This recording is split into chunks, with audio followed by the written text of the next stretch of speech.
nom du Père et du Fils et du Saint-Esprit. Amen. Ô Seigneur, envoie ton esprit et tout sera créé, et tu renouvelleras la face de la terre.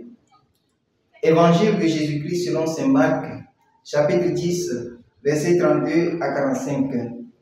En ce temps-là, les disciples étaient en route pour monter à Jérusalem. Jésus marchait devant eux, ils étaient saisis de frayeur et ceux qui suivaient étaient aussi dans la crainte. Prenant de nouveau les 12 auprès de lui, il se mit à leur dire ce qui allait lui arriver. Voici que nous montons à Jérusalem. Le Fils de l'homme sera livré aux grands prêtres et aux scribes. Ils le condamneront à mort, ils le livreront aux nations païennes qui se moqueront de lui, cracheront sur lui, le flagelleront et le tueront, et 3 jours après, il ressuscitera.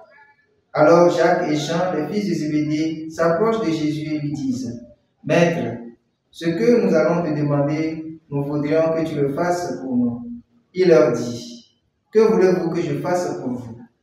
Ils lui répondirent, « Donne-nous de siéger l'un à ta droite et l'autre à ta gauche dans ta gloire. » Jésus leur dit, « Vous ne savez pas ce que vous demandez.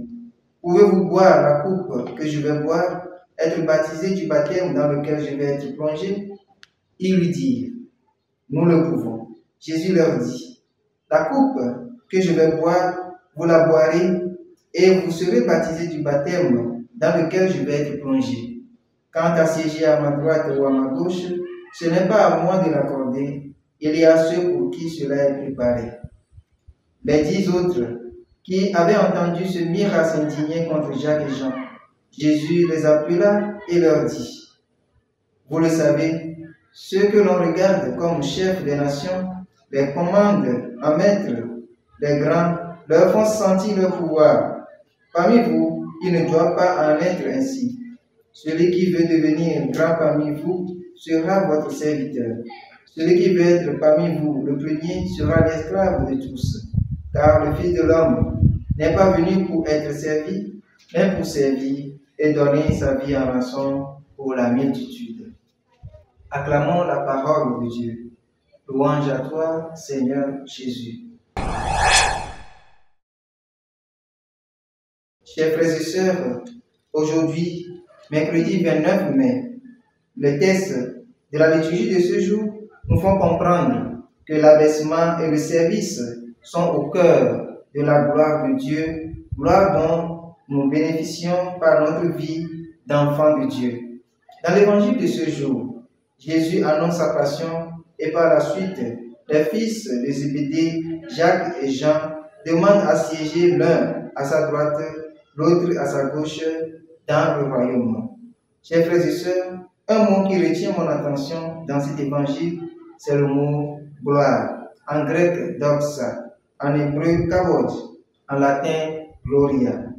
Ce mot, trouvé 167 fois dans la Bible, est souvent recherché par tous les humains.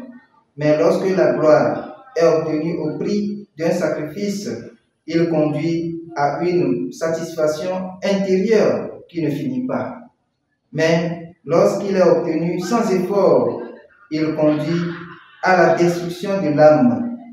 Dans ce dernier sens, il s'agit de la vaine gloire qui refuse tout abaissement, toute humilité, remplie d'orgueil, tout service à l'égard des frères et sœurs. Voilà pourquoi Jésus lui-même montre aux disciples que c'est au bout de sa passion que la gloire de sa résurrection surgira, car c'est au bout de la croix que se trouve la gloire. Et nous, donc tout disciple, doit poursuivre et parcourir ce chemin, parce que le nom de Dieu doit être glorifié en chacun de nous. Frères et sœurs, dans un monde plein de la recherche de la vaine gloire, demandons à Dieu de raviver en nous le sens de l'humilité qui doit caractériser les enfants de Dieu et le sens d'un service désintéressé qui conduit à une gloire sans fin, même au prix de tous les sacrifices que cela peut nous demander.